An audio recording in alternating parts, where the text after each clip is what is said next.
miserable lives they're living there, that's actually Israel's hope, that the local families will take control, get rid of all the branches of government that came from outside. Hello, welcome to the Tove channel. Thank you for joining us. The situation in Gaza is not good, just not good, and there's no other way to put it. They haven't managed to reach a resolution there. The hostages are still caught up in a lot of confusion and disinformation, with many media opinions, including those coming from the US.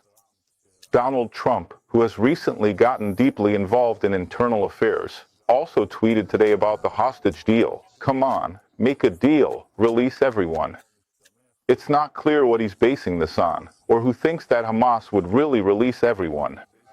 In any case, it's pretty clear right now that the IDF is struggling to reach a decisive outcome there, and there are more images of Hamas taking over supply trucks, meaning Hamas continues to recover and regroup. We wanted to talk about this with Middle East expert Dr. Mordechai Kedar. So Modi, give us a summary. How do you see the situation in Gaza right now?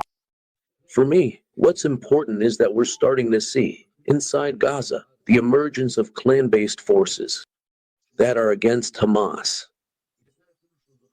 It's even possible that they're getting support from Israel, or even receiving weapons from Israel, and that's perfectly fine. This force understands who caused them all this trouble, who brought upon them the trauma of October 7th, the destruction, the killing, and the suffering. They're living lives full of hardship there. And now it's summer. Don't forget, it's so hot outside, and in the tents it's unbearably hot. And all this suffering is definitely being attributed to Hamas these days.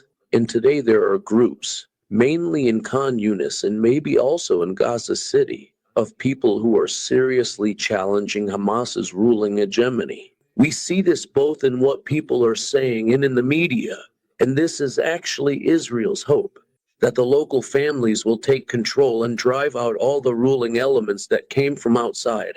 How are you relying on this issue of the clans? Because what we see in the pictures, in the media, is that Hamas is really regaining control there. Beyond the fact that they're able to hurt us, with soldiers, with guerrilla tactics, we paid a heavy price last week. We're seeing this takeover again, so where are these clans? I mean, where are they actually showing up? There are.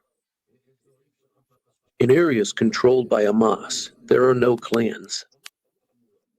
There are places where the clans are in control, and they are the ones organizing against Hamas. Dear viewers, please note, there is currently an escalation in attempts to silence Tove Channel.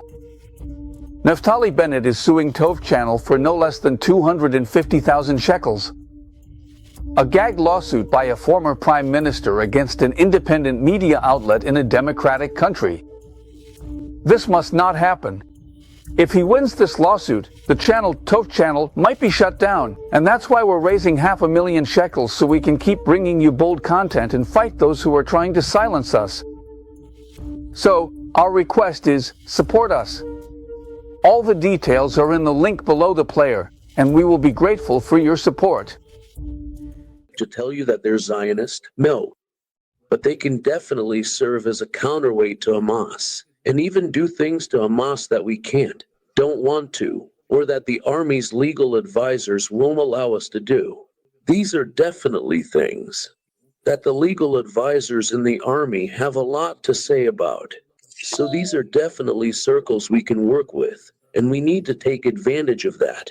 Buddy, this morning we talked again in a previous conversation about Donald Trump and his tweets, which sometimes contradict each other from one day to the next. He's also made a lot of statements about Gaza.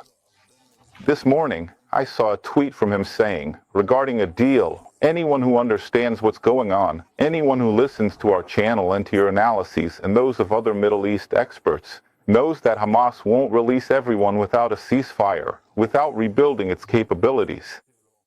So what is he basing this on? And where are all his promises about migration, and so on? I mean, there's some kind of problem here. And in the end, it also makes us look a bit ridiculous in the eyes of the world. This guerrilla organization just does whatever it wants. So Modi, what's your assessment? What do you think is going to happen there? Which direction are we heading with this unclear situation? There is pressure from Trump on both sides.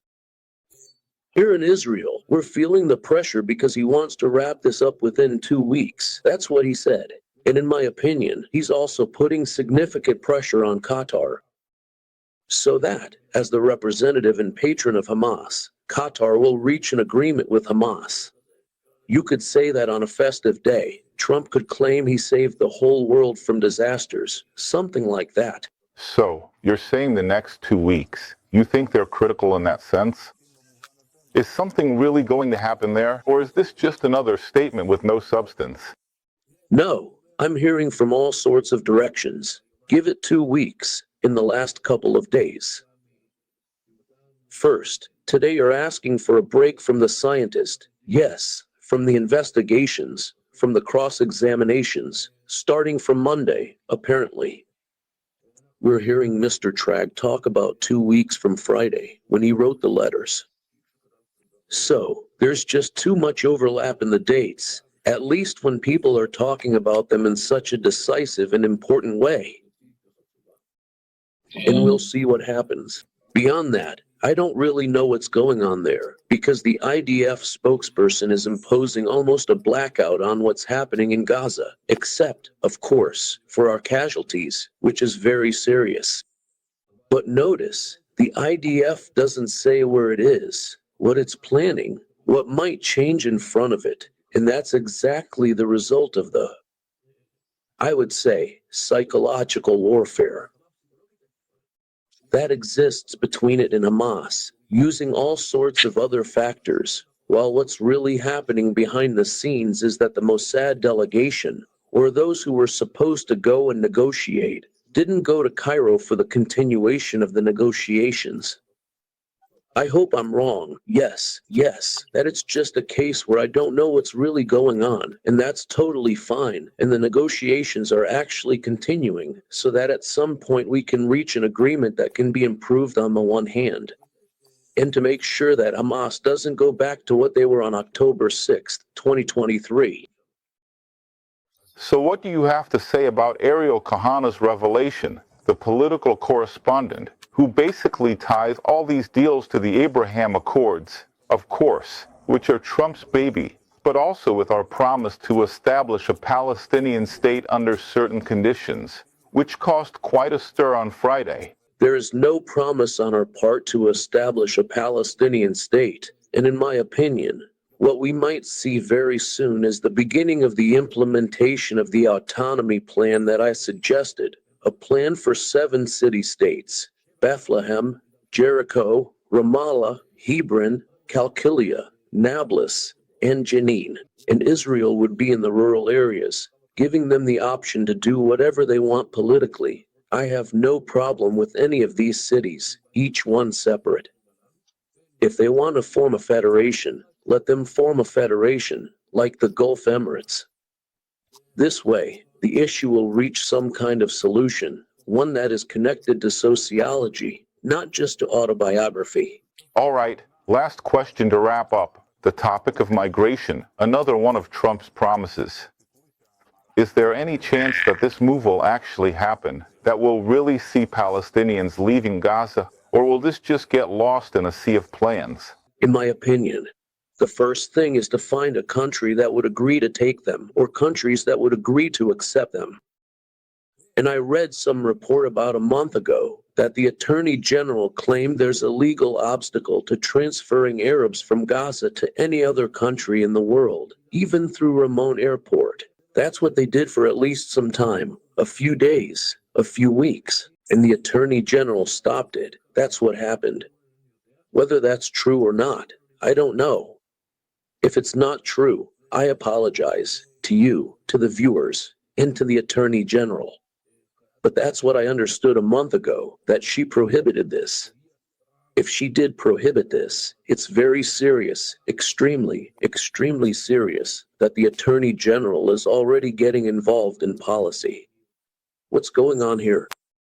If there's a country that wants to make it easier for their own citizens, then they're not allowed to go there. There's no legal issue at all. But Throwing a wrench in the works is something that's been around for a while, and that's what she does with great expertise, with her grandfather's pacifier. And so you have two women who are basically running the country. And yes, it's also because of the Supreme Court's guidance, which directs them one way or another. On this matter, the state of Israel definitely needs to stand guard and make sure that the interests of the country prevail, not the interests of some particular jurist or politician who hides behind the robe of the legal system. Well, there's no doubt that you've really been pushing this plan with all your might for many years now. And this channel has also served as a platform for in-depth discussions on this topic, both voices in favor and voices against. But there's no doubt you're going all in with it. Dr. Mordechai Kedar, let's hope we only hear good news. Dear viewers, please note, there is currently an escalation in attempts to silence Tov Channel. Naftali Bennet is suing Tov Channel for no less than 250,000 shekels. A gag lawsuit by a former prime minister against an independent media outlet in a democratic country. This must not happen. If he wins this lawsuit, the channel, Tov Channel, might be shut down. And that's why we're raising 500,000 shekels so we can keep bringing you bold content and fight those who are trying to silence us.